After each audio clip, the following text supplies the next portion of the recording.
सिद्धार्थजी खरा.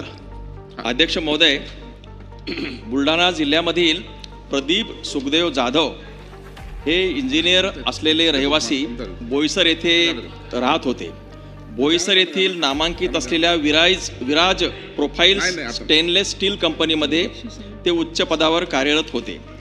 अध्यक्ष महोदय, हे जे जाधव आहेत त्यांना त्यांचं प्रमोशन करण्याची मागणी ते त्यांच्या कंपनीकडे करत होते आणि त्यांना प्रमोशन दिलं नाही म्हणून त्यांनी जिंदाल स्टील लिमिटेड या गाझियाबाद येथील कंपनीमध्ये त्यांना नोकरी मिळाली.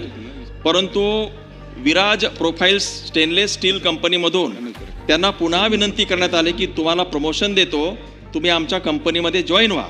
आणि ते जॉईन झाल्यानंतर मात्र त्यांचा जो छळ आहे तो सुरू झालेला.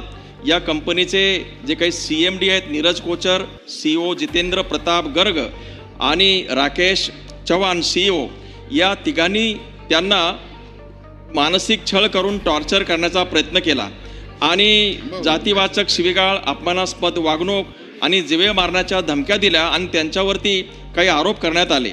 त्यांना हरॅसमेंट करण्यात आलं आणि या मानसिक त्रास असह्य झाल्यामुळं हे जे आमचे प्रदीप सुखदेव जाधव आहेत त्यांनी 19 जून 2025 रोजी त्यांच्या घरी जाऊन गळफास घेतला आणि आत्महत्या केली.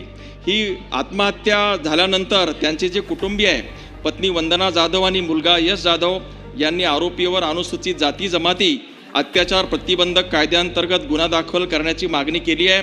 माननीय मुख्यमंत्री, उपमुख्यमंत्री यांच्याकडे सुद्धा विनंती केलेली आहे. अध्यक्ष महोदय, हे ग्रामीण भागातील प्रोफेशनल जेव्हा शहरामध्ये येतात, कंपन्यामध्ये काम करतात आणि या कंपनीमधलं जे वातावरण आहे अशा ठिकाणी त्यांना जातीय भेदभावाची जी वागणूक मिळते याच्यावर सुद्धा विचार केला पाहिजे सरकारने. आणि हे जे CEO जितेंद्र प्रताप गर्ग, नीरज कोचर आणि राकेश मारिया यांच्यावर कठोरात कठोर कारवाई झाली पाहिजे अशा प्रकारची मागणी मी आज सभागृहामध्ये करतो आहे.